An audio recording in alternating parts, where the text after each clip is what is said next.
여러분 반갑습니다. 인천대학교 손양훈 교수입니다.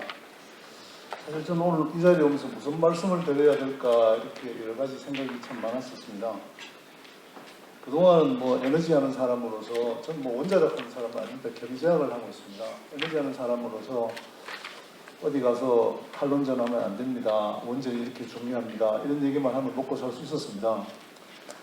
근데 이제 아까 사장님 말씀하신 것처럼 이제 정권도 바뀌고 여러 가지 상황이 바뀌어서 어떻게 말씀을 드려야 될까 생각을 했는데 오늘 이 자리에 오면서 또 특히나 그런 얘기는 이제 이 자리에서 소용이 없겠구나, 모두 다 공감하고 있는 사실이구나 이렇게 생각을 했기 때문에 고민을 많이 했었습니다.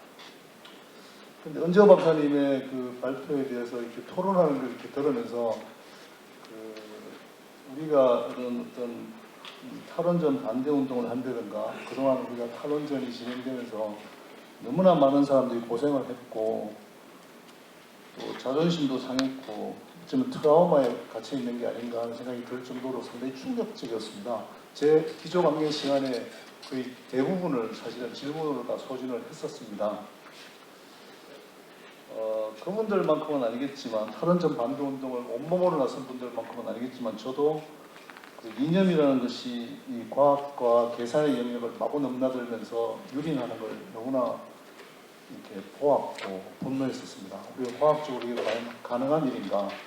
계산을 해보면 이게 정말로 계산을 해서 나오는 일인가 하는 것들에 대한 아무런 생각 없이 이념으로만 이렇게 해온 일들을 우리 지난 5년간 목격을 해왔고 저도 분노했었고 그래서 나름 제가 할 수 있는 칼럼도 쓰고 강연도 하고 그런 얘기하러 많이 다니긴 했었지만 이게 굉장히 정치적으로 이미 오염되어 있는 문제이기 때문에 사실 별 소용은 없었습니다. 아까 사장님 말씀하신 것처럼 정권이 바뀌었고 사회적 여건이 바뀌어서 원전에 대한 생각들은 많이 바뀐 걸로 알고 있습니다. 하지만 여전히 원전에 대해서 이걸 진행하는 일은 어렵습니다. 어렵고 지금 마치 다 이긴 것처럼 보이지만 5년은 금방 지나갈 겁니다. 5년 후에는 또 어떤 일이 될지는 우리는 아무도 모릅니다. 원전이라는 특히 에너지 사업이라는 것들의 대부분이 아주 중장기적인 일이고 정치에서 오염돼서는 안 되는 일입니다. 그런데 그게 마구 넘나드는 일은 우리가 한번 목격했기 때문에 서로 간에 아주 극단적인 그런 생각만 갖고 있는 게 아닌가 이렇게 생각이 듭니다. 걱정이 됩니다. 이긴 듯 하지만 5년은 금방 간다 이 말씀 꼭 드리고 싶었습니다. 그리고 참고로 저는 질문 받지 않겠습니다. 제 제목은 에너지 위기와 원전의 역할입니다. 에너지 위기와 원전의 역할이라는 것은 우리가 에너지 위기에 대해서 정확한 이해가 좀 필요합니다. 문재인 정부 때는 없었던 일입니다. 없었던 일이 에너지 위기가 어떻게 등장했는가를 좀 보고 그때 우리가 원전이 무엇을 해야 되는가 하는 얘기를 좀 드리고 싶습니다.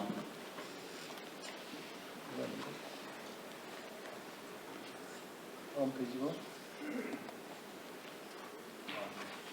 이 그림은 이코노미스트지 파이낸셜 타임즈에서 나온 기사인데 너무 재밌어서 이렇게 한번 그려봤습니다. 긴박해지는 에너지 위기가 전 세계의 글로벌 시장에 등장하고 있습니다. 말하자면 이 러시아가 유럽으로 가는 파이프라인을 곰발바닥에 이렇게 잠금으로 따라서 EU의 깃발이 이제 불타는 이런 에너지 위기가 도래했다는 그림입니다. 아주 상징적이어서 그려봤습니다.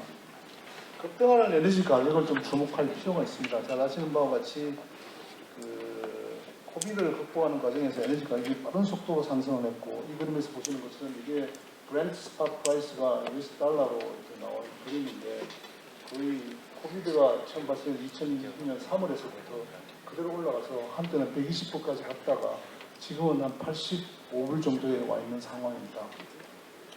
그러나 문제는 과거의 에너지 위기가 대부분 다 석유였기 때문에 석유를 주목하고 있지만 사실 이번에 에너지 위기는 아까 첫 번째 슬라이드에서 보신 것처럼 천연가스에서부터 촉발을 하였습니다.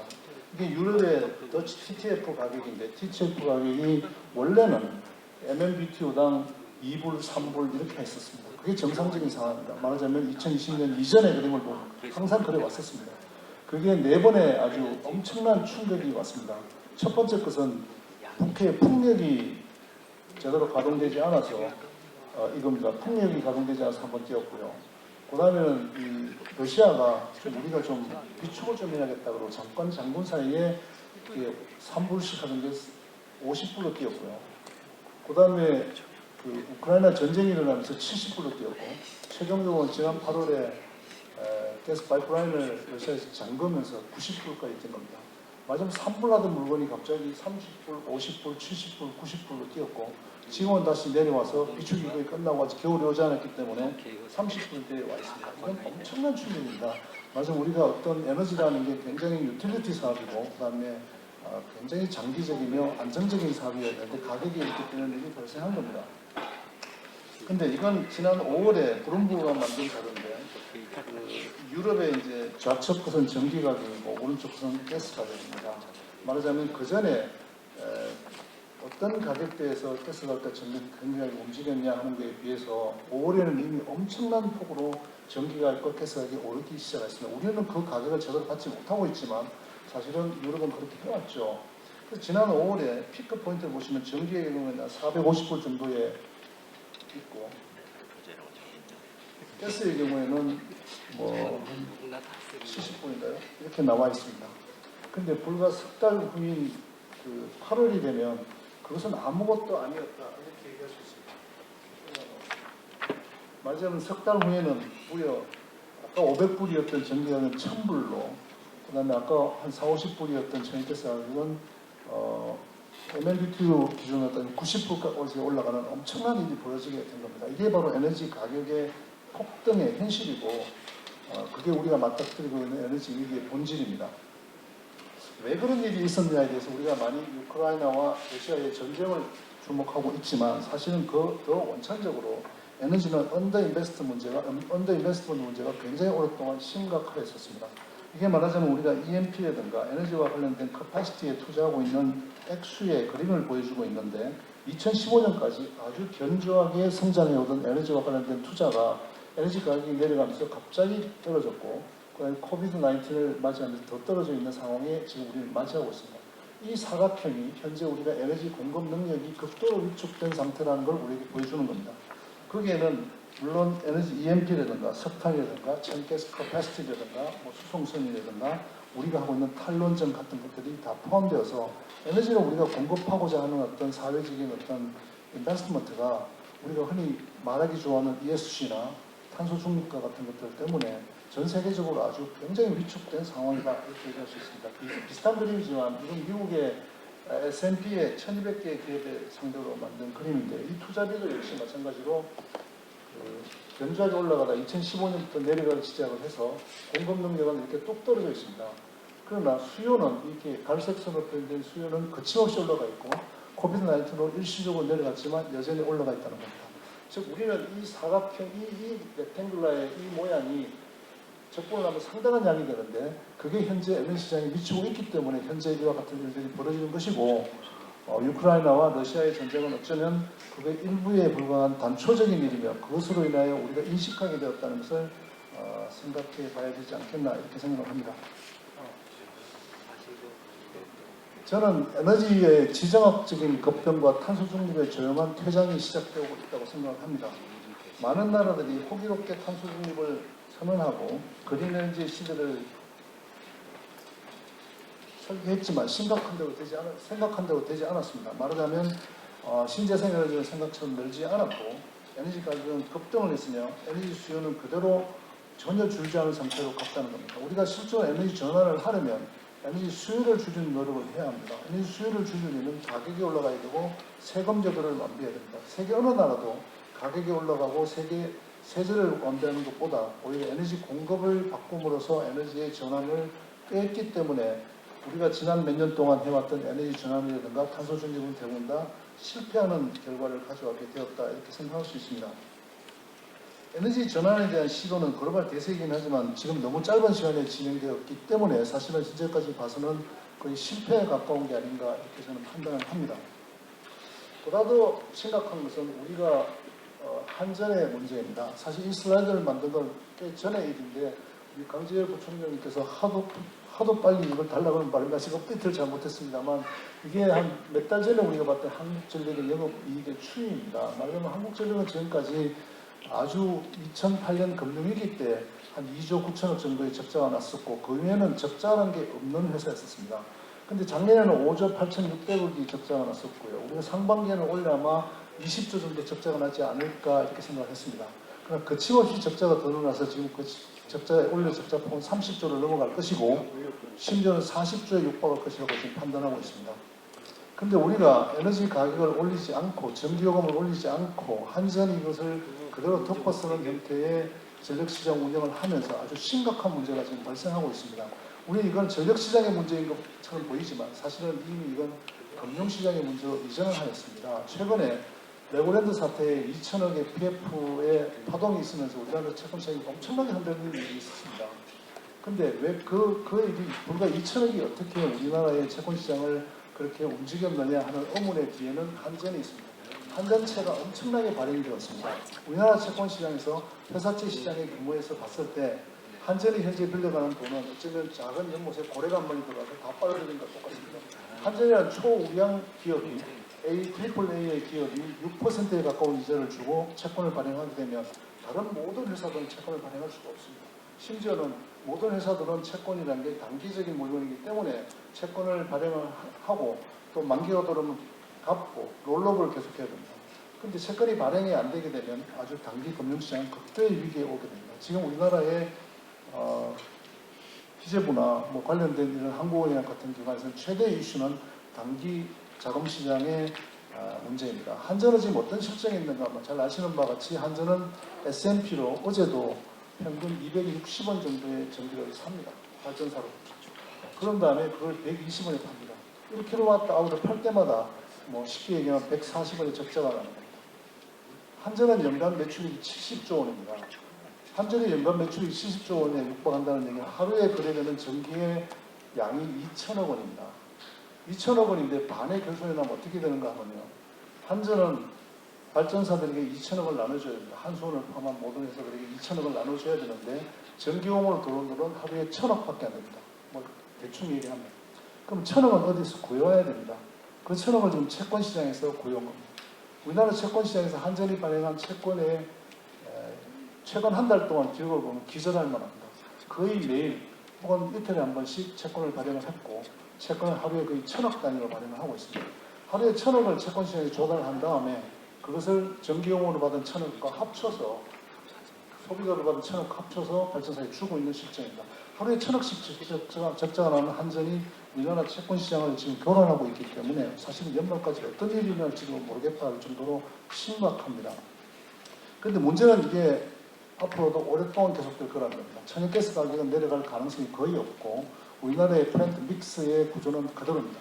이런 상태로 몇 년이 지속되게 되면 한전의 이 누적 적자를 누가 감당할 수 있을지 사실은 예측이 안 되는 그런 상황이라고 할 수 있습니다. 그게 우리가 갖고 있는 탈원전과 그동안의 에너지 전환과 잘못된 에너지 정책의 결과로 단순히 우리가 뭐 몇 조 단위의 결손을 본 것 같지만 사실은 그게 엄청나게 어쩌면 우리나라가 금융위기가 오게 되는 단초를 전력이 제공할 가능성도 있다 이렇게 생각할 정도로 심각하다고 저는 생각을 합니다. 조금 더 얘기를 바꿔보겠습니다. 우리나라가 에너지 안보를 어떻게 확보했는가를 조금 더 생각해 볼 필요가 있습니다. 우리는 에너지를 96%를 해외에서 사옵니다. 우라늄까지 포함을 해서. 그렇게 사온 에너지를 우리는 어떻게 쓰고 있습니까? 석탄을 그대로 쓰거나 석유를 그냥 쓰는 게 아닙니다.